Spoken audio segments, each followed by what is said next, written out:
Welcome, everyone. Thank you for joining us today for our Northwest Wealth Management College Planning presentation. My name is Kevin Freddy, and I've been a wealth advisor at Northwest Wealth Management for over 8 years. Prior to this, I was an advisor at Everett Jones. I enjoy helping my clients identify and plan for their financial goals, including retirement and education planning. It's my pleasure to have Eric Danielson, Vice President of Programming at ICANN, join us to provide his insight on college planning. Eric has over 20 years experience helping students and parents manage life after high school. Before we get started, there are a few housekeeping notes. Today's webinar is being recorded and it will be shared with you after the presentation, along with some helpful tips on how for your reference. All participants have been muted, and we invite you to use your Q&A chat to enter questions or comments throughout the webinar. Let's take 30 seconds for a quick poll to get things going. Do you have kids in college?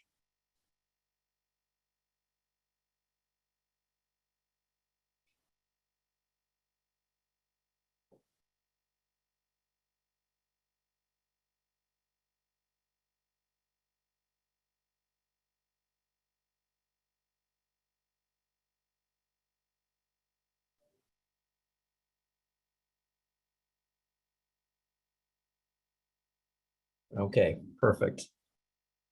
Yeah, it looks like we've got a broad sampling there. Like some of you, I have 2 college daughters. Paige is a junior and Madison is a freshman. So this topic is not only relevant to those attending this webinar, but also for me. College planning is important to my clients, and according to a personal finance survey, 73% of parents say it's their #1 financial concern. For students, the #1 stress is repaying college loans. Currently, student loan debts total $1.75 trillion. To put this in perspective, total US auto loan debts was $416 billion less. There are over 45 million Americans who have student loan debt. That's about 1 in 7 Americans. This hits home on why this topic is so important to so many people. So with that, I'll turn it over to Eric. Thank you, Kevin. Really appreciate it. And thank you to Northwest Bank for inviting me to present this today. Looking from the poll question, there's quite a few of you in different stages of life now or trying to help out and finding out more with our topic that we're covering today. And I've got a lot of information to share with you, and some things we'll go through quicker than others. But really appreciate you taking the time to watch us here on August 31st, or if you're watching the recording. Again, very excited to present some information to you. Now, one of the things I did want to mention in the very beginning is you got a few materials in your reminder emails about the webinar where you logged into, links for that. For those of you that maybe weren't here on August 31st and are watching the recording, you would have gotten it in your email as well. And to all the participants, this will be sent out to you again.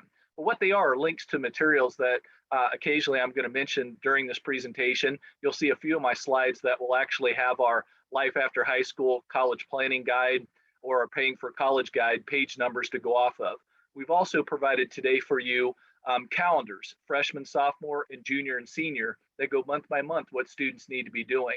And then our what to bring, or what we call a ready to file the FAFSA sheets, the financial aid forms that say class of 2023. That would be for those of you that are seniors this year, and we'll be filing the form for the 23-24 school year. But I've also provided for the class of 2022, just in case there's any of you that still need to file a financial aid form for this 22-23 school year. So again, I will occasionally mention those throughout, but these links to these materials was found in the email that you would have received, the email that you registered, or the email that you're going to get afterwards as well, with the link to this recording.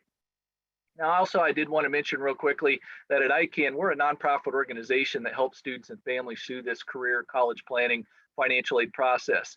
When the time comes, if you'd like any help at all, a little more one-on-one, you see down below there, you can give us a call or go online to schedule an appointment with us. But without further ado, to get started, the first topic that I wanted to cover real quick with you was about exploring careers.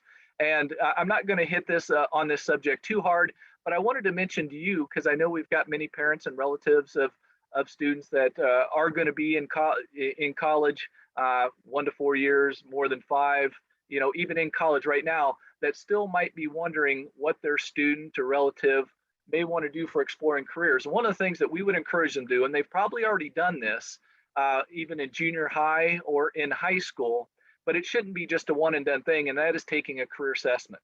One way to get a conversation started is by taking a career assessment. And most of these assessments will be getting into what the student values, what their interests are, what they feel their abilities are in looking into a career. The one that we recommend, and most of the students in the high schools, they're going to have a career information system that they use within there and can utilize that. My ACT, though, is one that is free that anybody can use. And they've got 3 short assessments that just go through that: interest, abilities, and values. And what they do after you do those assessments is they put it on a career map. Now, for this student right here, you see there's 6 different career clusters that they have.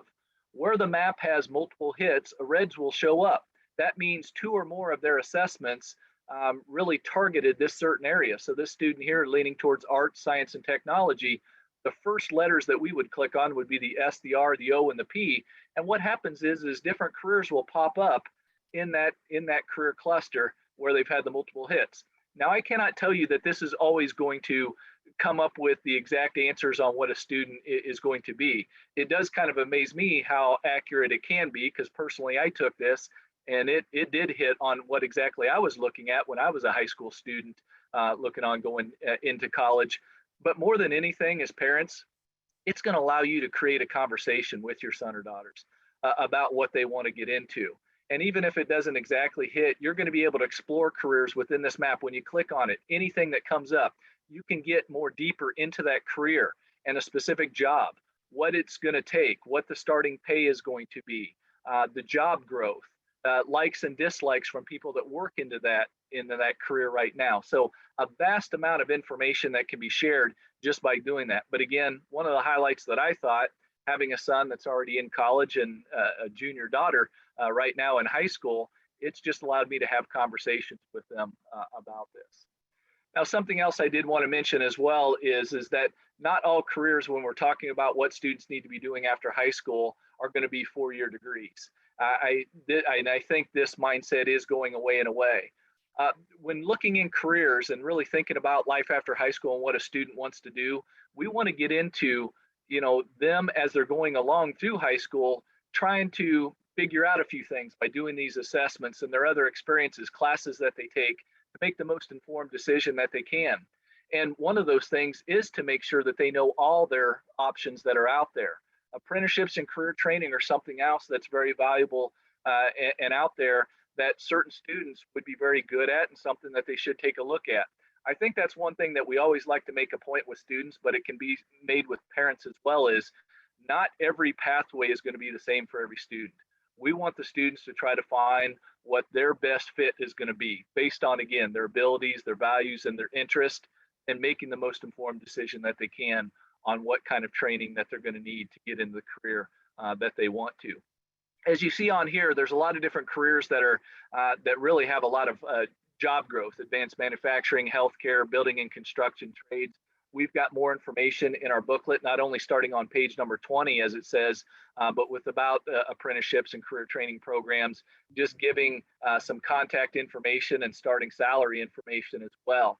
A couple of the ones that we see or hear about: electricians and plumbers and pipe fitters.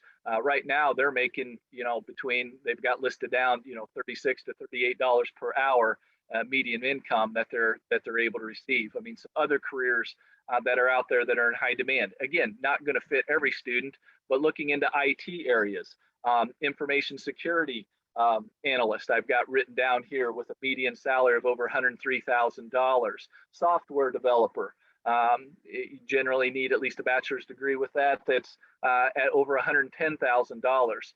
And then the healthcare professions, a nurse practitioner, for example, $111,000 median income right now. And these are opportunities that are out there right now. Some of the better jobs, not the only, but some of the better jobs that when you Google and see, and having high demand career fields that are out there. So we want to find what's right, the best fit for your student. And so exploring careers is something that we feel is a part of this really college search process. It goes along the lines into that. Now, Next section though that I wanted to jump to is when you do, many of you do have students already in high school right now, but not all of you as of yet, but when you do, what we want students hopefully have been doing or will need to do as they're going along through high school preparing academically. And one of the first things that we mention is a very obvious statement, and that's getting good grades. The reason I want to bring it up, and as parents, I'm sure since they started kindergarten, you've been talking about the importance of grades and doing well in school to the students, and that is accurate. But we want to put a little meat behind it here with this slide, is that it does impact admission. It's one thing, not the only, but one thing that admissions will look at if they're going to need to go on to college to get in the career that they want to. It will impact that admission.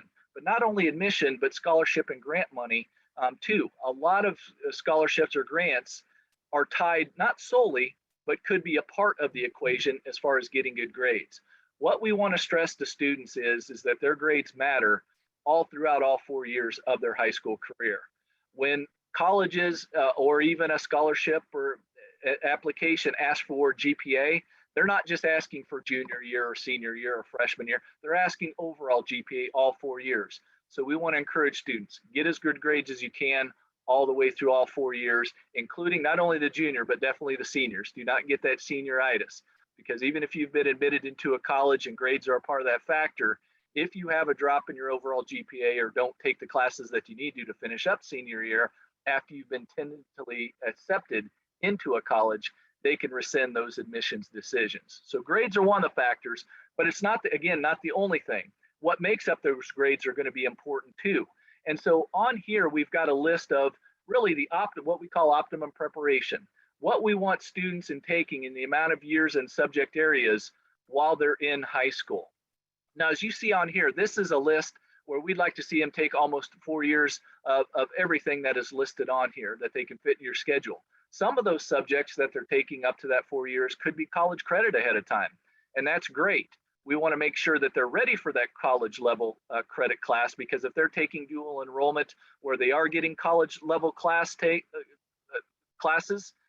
that is starting their college GPA too. And somebody that's not ready and doesn't do as well in that class, that can have some effect on where they're going admission into a college. But why we like to have this optimum preparation in these amount of years is, one reason is certain colleges will require a certain amount of years in English, math, science, social studies, and world language. Except for English, which is usually 4 years, a lot of the other subject areas, if they require it, are usually 3 years, unless they're in a certain major or program that would require a 4th year of math or science.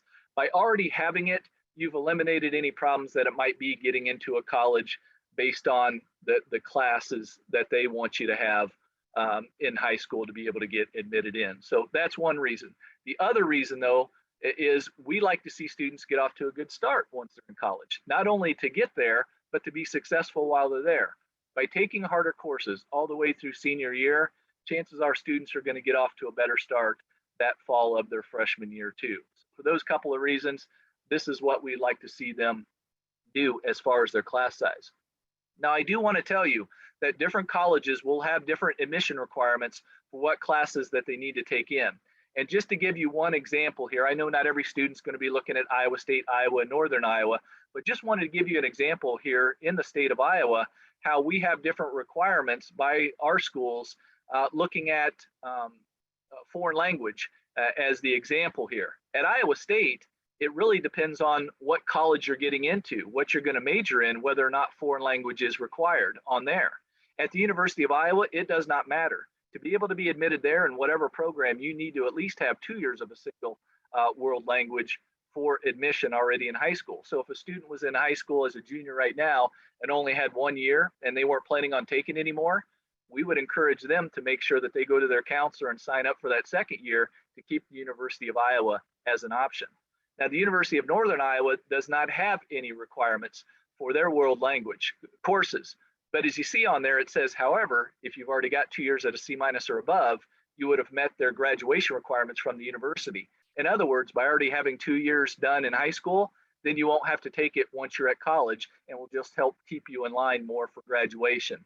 These are things that we actually want students to learn before their senior year in case they need to make any adjustments. And not only for these schools, but any college and university that a student is looking at, now is the time to be checking on what their admission requirements are going to be. I will tell you though that a lot of students in Iowa at least are looking at those schools. So I will quickly wanted to mention what's called the Region Admission Index, which started about 8 or 9 years ago. To automatically get admitted into Iowa State or UNI, they have this formula here. Your ACT score times 3, your GPA times 30, and the number of core subjects completed in high school times 5. The number you need to have is a 245 or higher.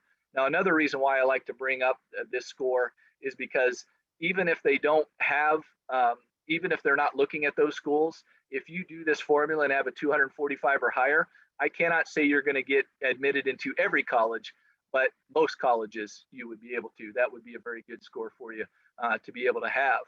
Now, these Regent schools and many other colleges though, now are going with what we call test optional. Another part in the past of getting admitted into at least four-year schools used to be taking the standardized test. Typically here in the Midwest, that would be the ACT exam. Well, most colleges and universities now have went test optional. So there's a little bit of a misconception out there that that means for students, they don't have to take this at all. That is not our encouragement in any way. The ACT exam, the standardized test, could still be very important for a student to get admitted into those colleges and universities. In fact, you can see within the formula, it's still here on the Region Admission Index. If a student doesn't have the 245 or they're going in as test optional, then they're looked at based on just an individual basis and looking at it and taking them, case by case, student by student, and getting admitted in. Those three schools have actually told us, especially one of them had mentioned, they want to encourage students to at least take it once, because not only could it actually help still them getting admitted, and it's not going to hurt them in any way. If they want to be test optional and don't score well, it'll never be looked at.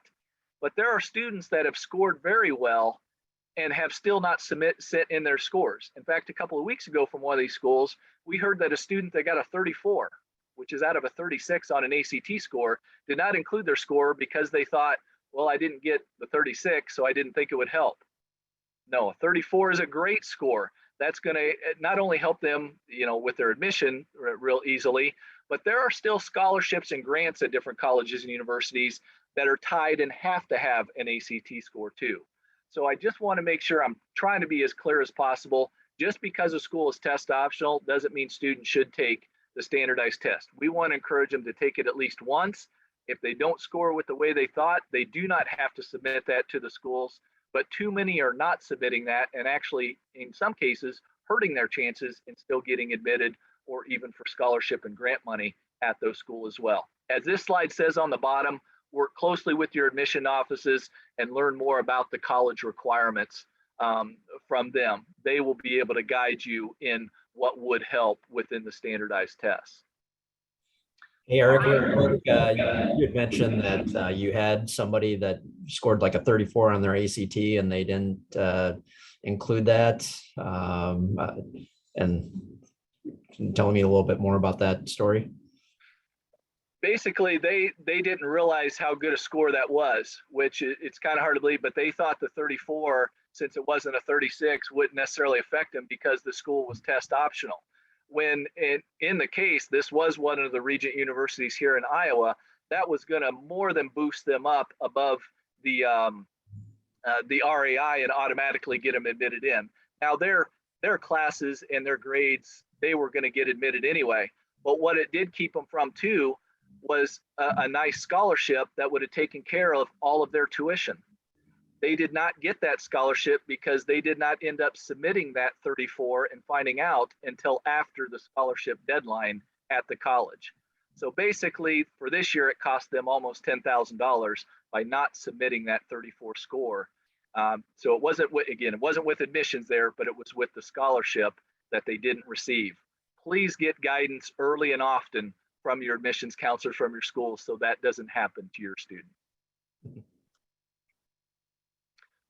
The next thing that we want to get into is a little bit about exploring colleges. And actually, we've got another quick poll that we wanted to take you just to get an idea on where you think that your students might be planning to attend. They may be looking at more than one of these different choices, but just to give us an idea, we're going to take 30 seconds and have you select what type of college do you think your student might be planning to attend at this time.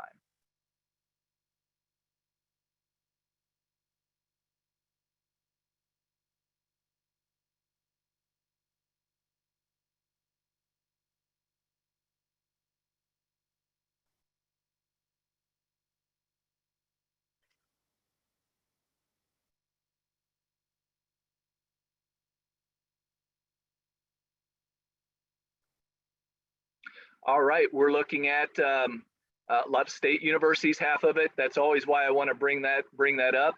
But we've got a good collection of community, private, and some that are even looking at trade schools as well. So thank you for doing that poll. And really, with exploring colleges, what I wanted to show you right here is what we think students need to consider when choosing a school. Now, we talked about exploring careers in the very beginning. That should be one thing, not the only, but one thing that a student looks at when they're determining what college or university that they may want to go to. You would be surprised how many students are looking at colleges and universities, and then they come to find out later, oh, you don't have the major that I want to get into. So that should be something. That's going to vary from student to student, but definitely should be one of the main factors. But cost versus financial aid, the type of institution, again, the community college, the private, the four-year school. Some students would be better in going, feel more comfortable and want to be at a bigger university. Others may look more at a private institution, especially if they were like me, coming from when I was in high school, my graduating class was 34 students. So for me, that a smaller school was something that I felt more comfortable with and was looking at. But other friends of mine, they felt differently and wanted to go to a larger university and were successful there. There are no right or wrong answers on this. Every student needs to think about these factors, what's most important to them, and then come up with a list of colleges and universities that meet that criteria to dive in more. And we would love to see freshmen, sophomores, definitely by junior year in doing this, to come up with a list of those schools. Now, another thing I wanted to mention is some of you might have students who already think they know where they want to go to college, and that's great, that one choice already. But I would still encourage them to think about why they want to go to that school. Think about these things to consider, and then come up with a list of other colleges just in case that one college doesn't end up working out for them, whether unfortunately getting admitted into the school, or whether or not when they go and visit, it's not everything they thought it would be and they have other options to take a look at. Now, one of the most important parts, probably the most important part in choosing a college or university where a student wants to go to, is making a campus visit.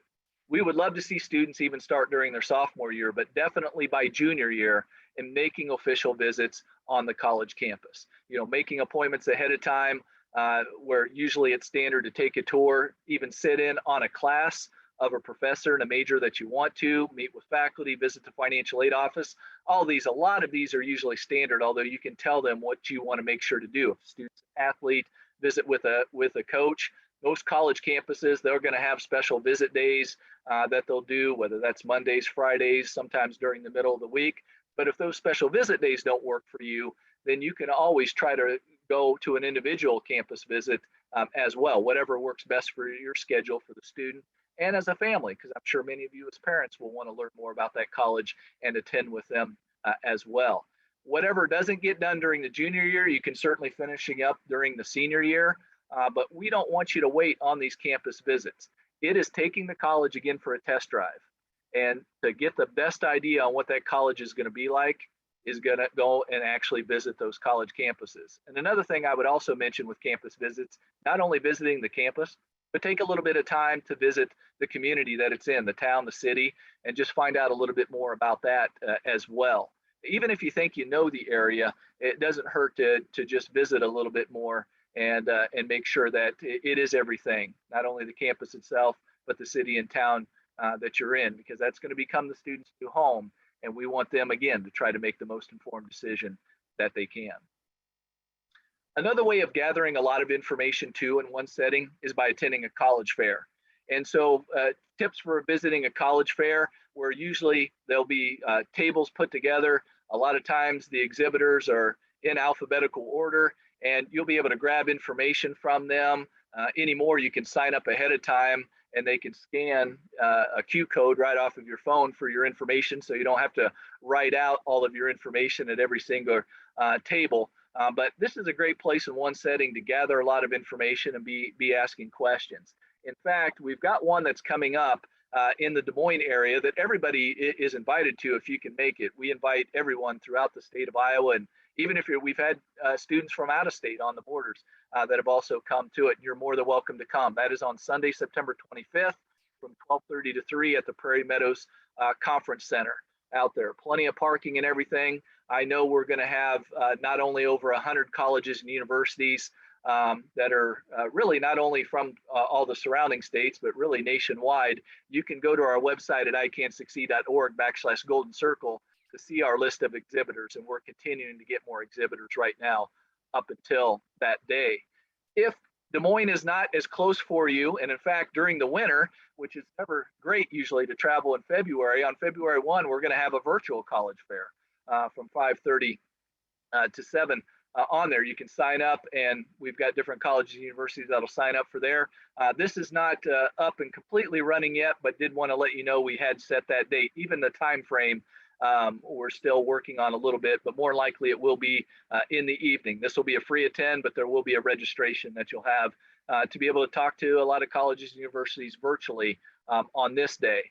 And then another in-person one that will be next spring on Sunday, March 26th at the hotel at Kirkwood Center from 12 to 3 as well. So for those of you, because many of you are you said 1 to 4 years, and even 5 years or more before you'll have someone into college. I just kind of wanted to let you know, even if these isn't the year for you to visit the college fairs, just know that there are ones like this that we've been doing for many years now that's going to be available for you to be able to attend in person.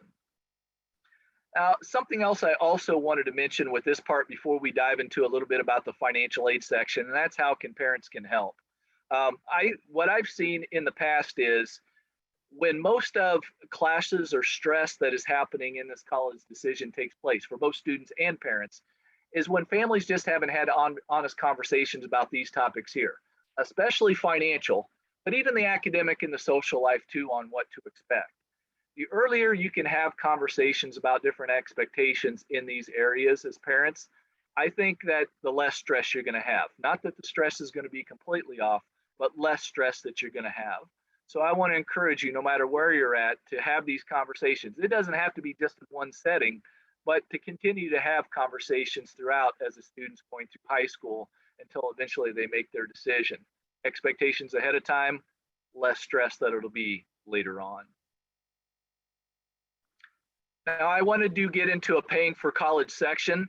And so we're going to have some information that I'm going to talk to you about, because I know many of you, this could be coming up. Others of you, it might still be a while, but the process hasn't changed a whole lot in the almost 24 years that I've been working at ICANN. And so the paying for college part, for many of you who might be senior families this year, this is going to come up real soon right away.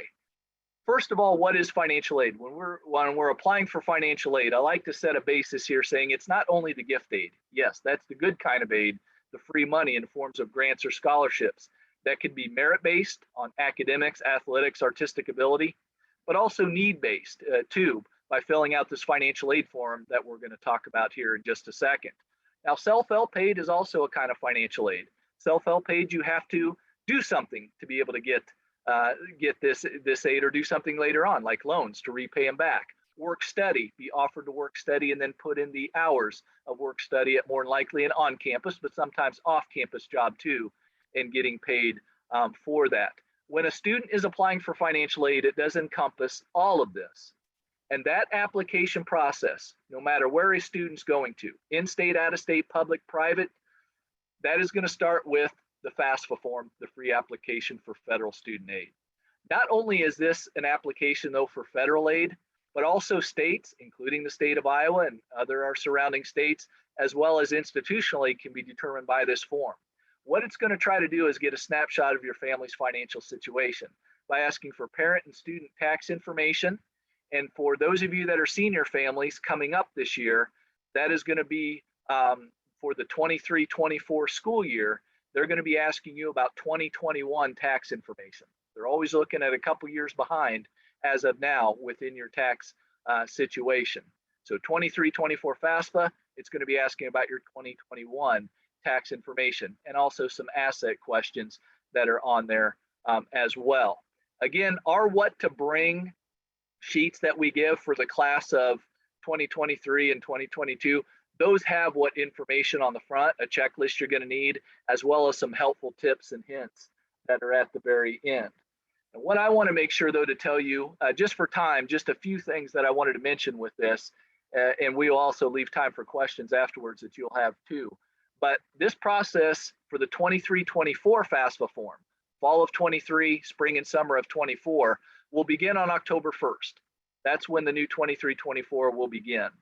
Where you find that website at, or where you can find that online, is studentaid.gov. That's where you would fill it out.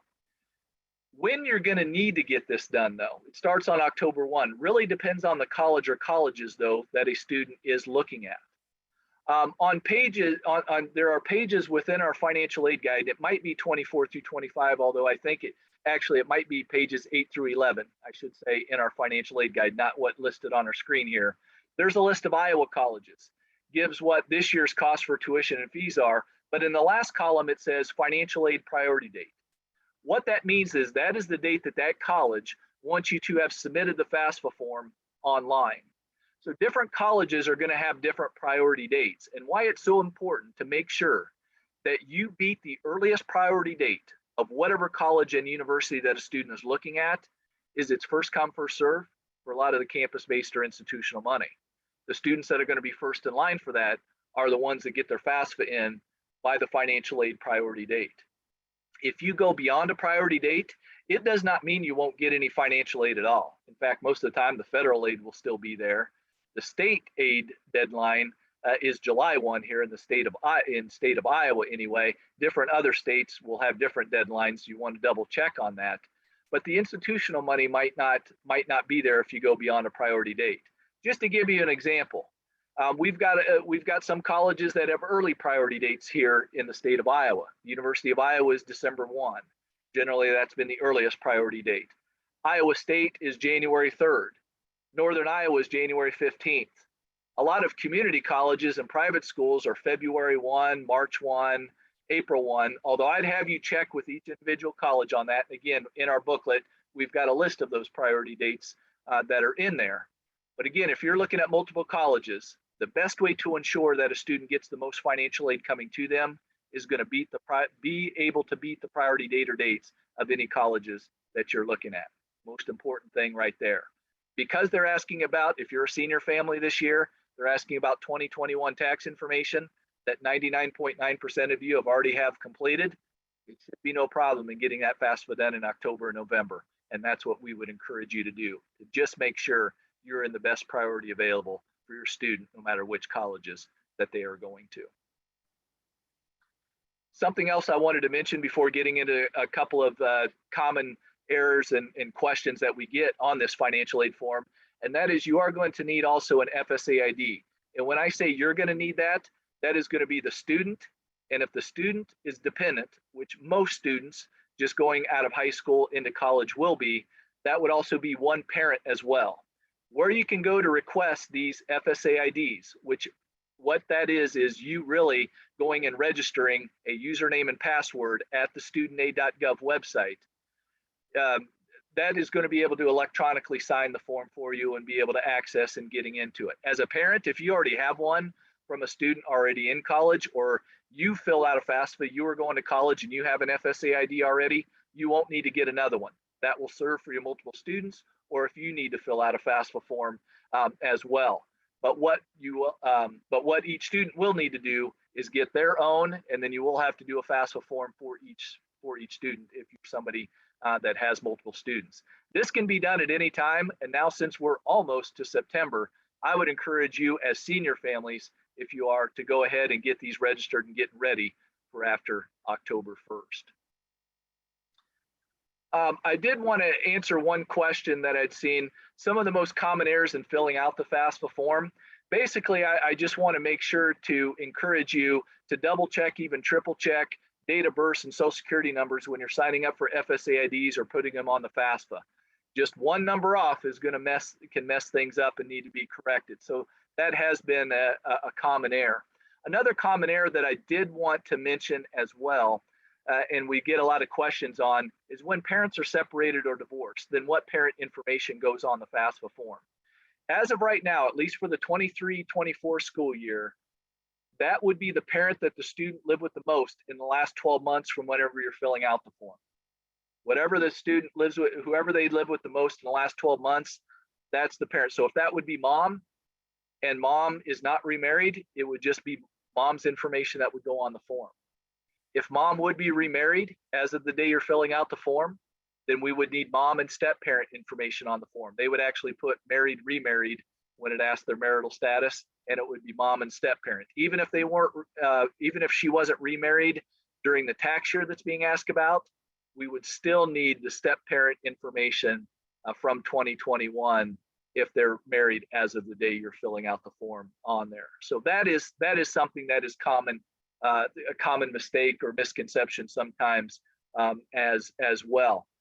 We've heard that actually could change in 24, 25 and down the road. So for some of you, if we do this, hopefully do this program again, I may have to change what I'm saying this year on that. But at least for right now on the 23-24 form, that's how we deal with parents that are in that situation, being divorced or separated. Also, some of the things that are going to be listed as assets, which are on the back of your what to file the FAFSA form are. I know sometimes we get the question on what's the best accounts to save for college or trade school. This might be something, Kevin, also, you might know a little bit more about this on another end. I can discuss it towards on the FAFSA side, and that is 529 plans. If you've been saving up as a parent a 529 plan, that is an asset that's going to be looked at, but it is counted on your side as a parent.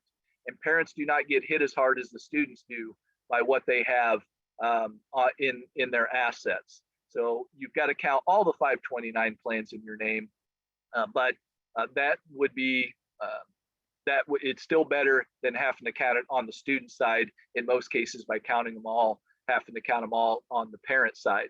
Now, if a student has an UGMA or UPMA account, that is actually considered their asset on the FAFSA, and it would be counted on their side the way that they're set up. So I know at least for FAFSA purposes, it's better with a 529 plan compared to the UGMA or UPMAs, the way that they take a look at that. That's not getting into the tax ramifications, which I don't know about, but at least just on the FAFSA side. And then as far as a Roth, IRAs, retirement accounts in the home that you live in is not looked at all. So a Roth IRA, at least for FAFSA purposes, wouldn't be looked at on the form as an asset. Kevin, I don't know if there's anything that you want to mention about that question too. Yeah, so Eric, one thing is about the timing of taking distributions from like the 529 plans and Roth accounts.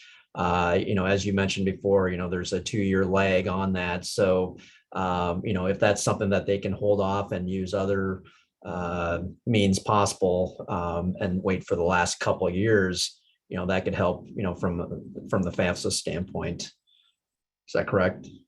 I will tell you, and that's a good point. Actually, just to caveat that a little bit, 529 plans, if a grandparent or an aunt or uncle has been saving for a student, that is considered their asset, so it doesn't go down at all. Now, there's a place on the FAFSA that says any distribution from a 529 plan, not from a parent. So actually, as a parent, wouldn't really need to worry about the 529 plan distribution or even Roth IRA. But if a grandparent or an aunt or uncle had it saved and wanted to give the distribution, if they did wait 2 years, since we're looking 2 years behind, then that wouldn't ever be counted at all against the student within college. No, great point.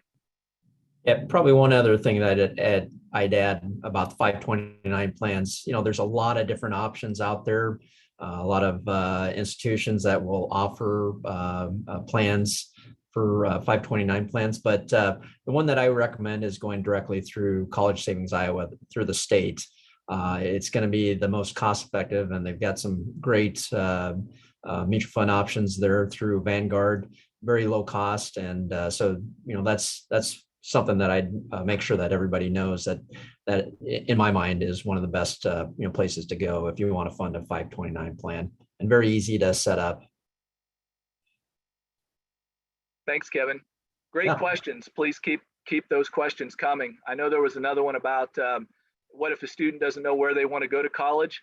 It does want you to list at least one down, and it certainly doesn't hurt. You can actually list 10 colleges down that you want to receive the information. And if a student doesn't end up going there or even applying, there's no harm. There's nothing that will happen for it. So just to get the process going, one of the things we want to encourage you to do is to try to get this information earlier and have a student ready by the time it comes at this time during their senior year and going to fill out the FAFSA that have some schools down. But if they don't, you just have to list one. And after you initially submit the form, after it's processed in 3 to 5 days, then you can go in and make corrections, which includes adding any schools that come about later too. So that is not a problem if they don't know where they want to go right now. Just putting one down to get the ball rolling, and you can always add schools later. The whole reason why you're doing this FAFSA is the government's trying to determine your EFC number, the expected family contribution. I always like to say this is a number that you're not going to agree with more than likely, but it is a number to that is kind of even more theoretical in a way that the government gives, and then what the colleges do with it, and it is a parent-student contribution. They add it together for this EFC number. What the colleges do is they take their cost of attendance, which is not only the tuition fees and room and board, but estimated expenses for books and transportation expenses. And they subtract that EFC number from that cost of attendance to equal your financial need. Your EFC number is going to remain the same regardless of whatever college that a student is going to, but what will vary is the student's financial need. So if you're a parent that is out there that has a student that's looking at colleges with discrepancy in cost like what you see up here, I wouldn't automatically rule a college out just based on their sticker price. Because if you go through the process and that you see that the colleges that cost more, your need is higher. Now, again, I am not going to promise that always means more financial aid, but there is a better chance of it. And there are cases where need is higher, more aid is given, and at least on the same level playing field as far as out-of-pocket expense can happen when a college has a sticker price of 48 compared to 24. If you get back the information and it's not going to be cost effective, then you can cross them off at that time. But at least you never wonder what if by going through it on how this is done. Now, when you're going to find out officially what a student is able to receive is in the form of a financial aid offer from a college and university. These financial aid offers, in the past we had called them award letters, we're kind of going to a different term, financial aid offer, will list out any scholarships, grants, loans, work study if it's on there, whatever a student qualifies for at the school. This is kind of how it might look like. Every college can be a little bit different, but spelling out what the costs are and then breaking it down into grants, loans, and if there's work study for their total amount. What we want to see you as families is when you get these is break that cost off and find out what your bottom line costs are going to be. That is certainly something we can help you out with within our offices in going over with that, because if you've never been through the process before, and even if you have, sometimes they can be a little confusing. When you're going to see these financial aid offers can really vary during a senior year. There could be some schools, some private colleges and universities that send them out in November, December. They try to get them out right away. A lot of our Regent schools, they wait until end of January, February before they do it. Some community colleges, some might get it out in January, February, but a lot of them wait until March and even April before they start sending theirs out. In other words, different colleges will have different times of the year when they send out these financial aid offers. And so check with each school when to expect that, but that is what's going to be kind of your official, this is what a student is able to receive. Something else we did want to give a tip on, that if a student is going to need to borrow, we'd like to be proactive and not have them borrow any more than what their starting salary is going to be. I know student loan debt is out there and forgiveness right now that is available. Quite honestly, that's something we're still waiting to hear more on specific terms and what can be done. We've got a lot of the general information that is available, but really what I wanted to say today is we would like to see you keeping down your borrowing debt as much as you can. And sometimes that can be some hard choices that you have to make depending on where a student's going to school. But ideally, we say, try not to borrow any more than your starting salary is going to be. Another important reason, well, what's my starting salary going to be? Investigate what that's going to be depending on what career that you're getting into. That is a part of that exploring careers and can let you know that. But if a student has a starting salary of 35,000 that they expect to feel, we don't want them to borrow any more than 35,000 for that, because if they borrow $80,000 and paying $800 per month, almost all of that for 10 years, almost all of that, their money that they're making is going to go to their student loan debt, and they're not going to be able to afford maybe some other things that they want you to do. For parents, they might have to still live with you then if that's the case, and maybe some of you would love that, others of you may not. And we want them to try to get off to a good footing and borrow least amount as possible that they can.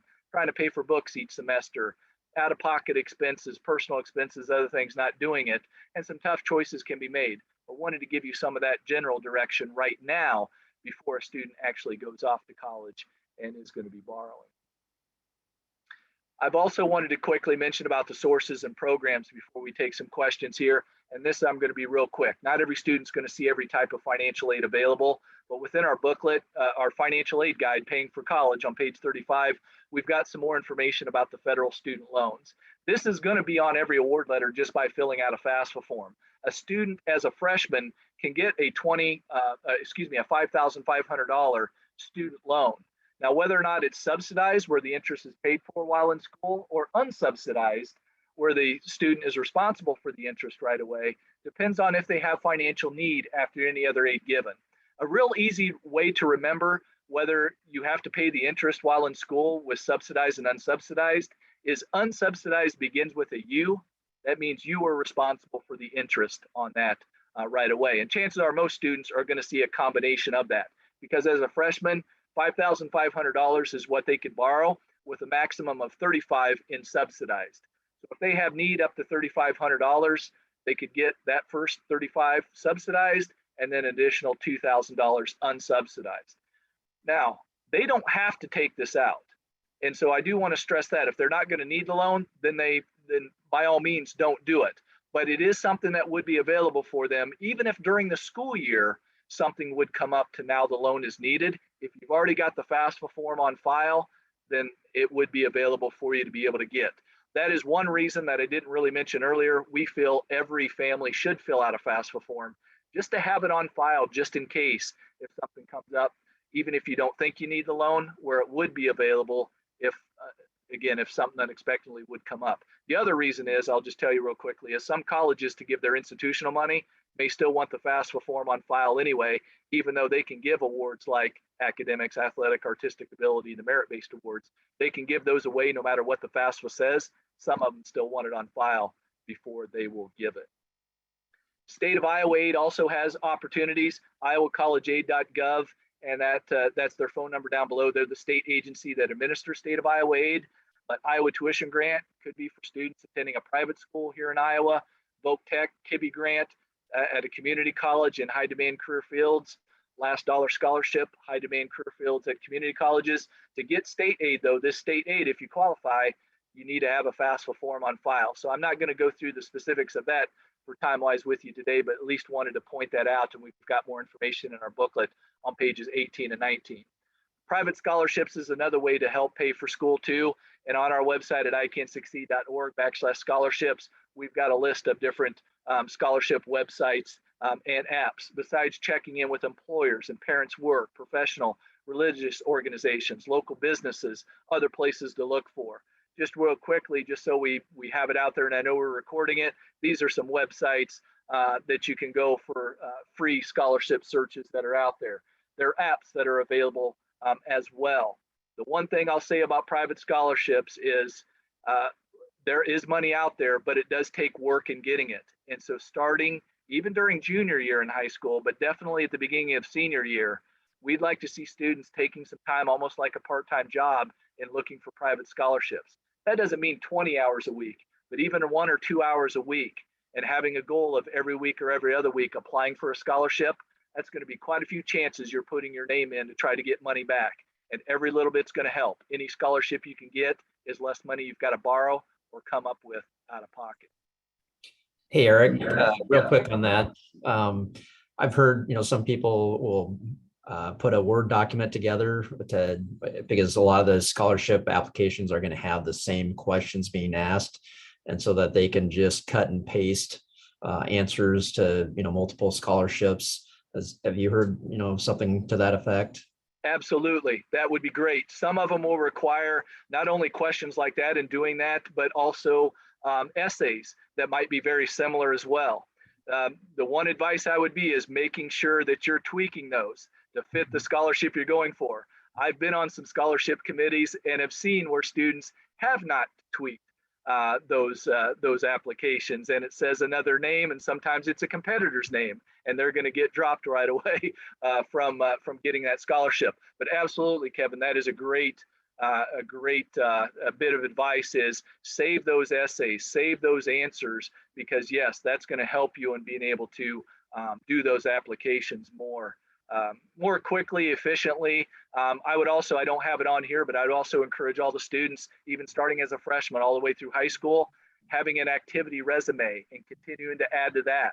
Activities in high school, volunteer work, part-time work, because some of those scholarship applications could ask for that. And if you've already got that done, that's going to make that application process even easier as well.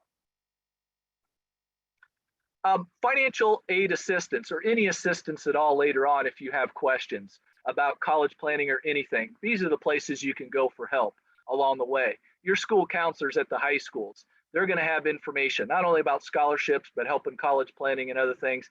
I would definitely utilize them. The admissions and financial aid offices, sometimes they're the only ones that can answer questions for you. If it's college specific, they might need to. But that's our number at ICANN and our website again. We're more than happy to help any of you as you go through this process trying to answer your questions. And I've always liked to say, if we're not able to answer your question, we can usually guide you in the right direction on where to get your question answered. So please contact us if you have a question or would like to set up an appointment with us too. We do have a tip of the week and that you can sign up for with our e-alerts, as well as other grade level alerts, including senior alerts that get into specifically this time of year about financial aid. There's also a planning pointers email service that is out there. It's called sp3.org that actually will, by going through it and give you a lot of good information for parents that are 8th through 12th grade, depending on where you're at, 2 emails a month with timely information. But it also allows you to be involved into quarterly drawings that they give $40, $250 deposits into Iowa College Savings Plan that Kevin had mentioned earlier. So you can sign up through there as well. But a lot of ways that you keep you on track no matter where you're at within this college planning financial aid process. So I believe we still have a little bit more time for questions, and that if any of you have, you can put in the Q&A. And Kevin, if you know of any questions or anything you wanted to mention at this time. Yeah, real quick though, we've got the photos of all the advisors, and we've got a team of advisors that are available to assist with any questions, financial planning needs, and related to education or other financial goals that you might have. So there's a list of advisors there. And yeah, before we get to questions, let me take a look at some things. Oh, there's one related to the EFC. There's a question about, is there any easy way to estimate the EFC before completing the Fafsa? Yes. I tell you what I would do is I would Google search EFC Calculator. And one of the better ones that I've liked to use in the past was actually on the College Board that they had, where you're just plugging in some of your information and getting an idea what that EFC is. But if you just plug in EFC Calculator, it won't, that one could pop up, or there are other ones as well, to where you can just plug in your numbers and get an idea on what that EFC is going to be. And I think that's great advice for families to do, because if you have that EFC number, an idea of what that is, when you go on a campus visit or talking to a college, having that, and then what the students' grades, test scores, and other things are, they're going to be able to give you a good estimate on what kind of financial aid package that a student may qualify for, what they can be able to receive, even before the official financial aid offers come out after you do the FAFSA form. I know you briefly touched about this, but with what was announced just recently about the loan forgiveness stuff, for those that may not be aware, can you give me maybe just a quick summary of what you know to this point? From what I know, and me and Kevin had talked about this earlier and saying being very careful because there needs to be more information out of it. But from what I've heard, these are going to be a loan forgiveness for $10,000 up to $10,000 for students making $125,000 or less, and or $20,000 if they receive up to $20,000, up to, I should say up to, because if they don't have $20,000 in loans, they're not gonna, send them a check or anything, but up to $20,000 if they were Pell Grant recipients. But these loans would have had to be dispersed before July 1 of 2022. So there's nothing in the future that we know of yet, or even students where they had their loans dispersed this year that would qualify for this forgiveness. That doesn't mean there aren't some in college right now that didn't have loans dispersed before July 1 of 2022 and won't get those. But anything that was dispersed after that, that is not what's being taking place.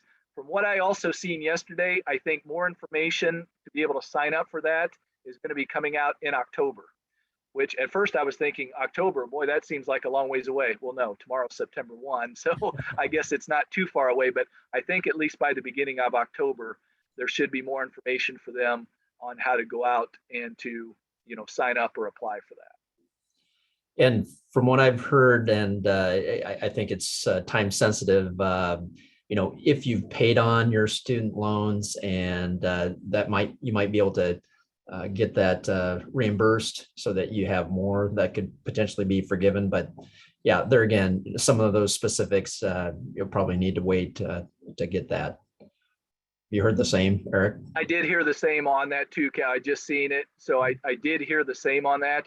But you're right, as you can probably tell, being very careful to say what we've heard, but I can't wait for more information specifically to be able to come out to give them more. I know a lot of the colleges and universities have been inundated with questions, and quite honestly, most of them aren't the ones that you're gonna really need to go to. For students that have these loans to be able to be forgiven, it's really gonna be your loan servicer, not your college, where you're gonna have to go to. And to find out who your loan servicer is, your Fsa Id logging into studentaid.gov will give you what your history is with loans and let you know who your loan servicer is.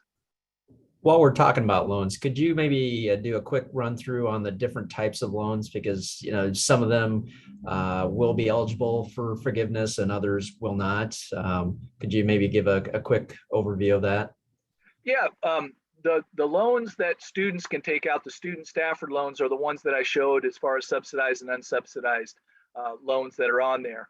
$5,500 as freshmen, $6,500 as a sophomore, $7,500 as a junior and senior in college. As of right now, is what they can borrow.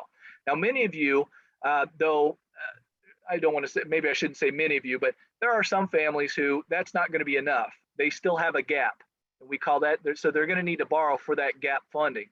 Then we've got a couple of different kinds of loans that could be available to you. One would be a private loan that's taken out in a that can be taken out in a parent's name or a parent where usually, or the student, but having the parent or somebody as a co-signer. The other is a plus loan, federal plus loan, that would just be in a parent's name. The federal plus loan, parents can borrow whatever the cost of attendance is minus any other financial aid that a student gets. So it can vary from school to school on what you can borrow with that. Really, that would be the same way with the private loans too. But the plus loan is only in a parent's name. It can never be transferred to a student. And right now the interest rate, and there are over 4% in fees that are withheld as well, but the interest rate's higher than about 80 to 85% of the families that would qualify for a private loan probably could get a lower interest rate. So at this time, we've really been saying more than likely you could probably get a better deal with a private loan than taking out that plus loan. Although the plus loan is something that it sounds like you can get loan forgiveness on, where the private loans you would not be able to. So now that's a new caveat that we're really going to have to take a look at and see what might be best for families when that time comes. And most of the times when you're looking at that as families will be after you've got the financial aid offer and everything's been finalized, and now there's a gap. So that could be next March, April, May if you're a senior family, really in the spring of the student senior year is when you would be taking a look at that. Or if you're already in college right now, still the spring of their year when you get the financial aid offer and are looking at the year ahead. Yeah, and those are the types of things that we as advisors can help our clients with. Once we know more information about, the ins and outs of it, what qualifies, what doesn't, et cetera, we can sit down with them and, really run the numbers to see, what makes, the most sense. We're hitting right at 1 o'clock, so hours up. Just a few things to wrap up here. Thank you, Eric, for the presentation, and thanks everyone for attending. Look for a follow-up email from Northwest Wealth Management to include the presentation recording, links to other helpful information that Eric talked about today, quick survey. We appreciate your feedback, and please include areas of interest that you like to learn more about. And we will be having a future webinar sometime later in 2022, so keep an eye out for that. And lastly, have a great rest of your day, everyone. Thank you so much. Thank you.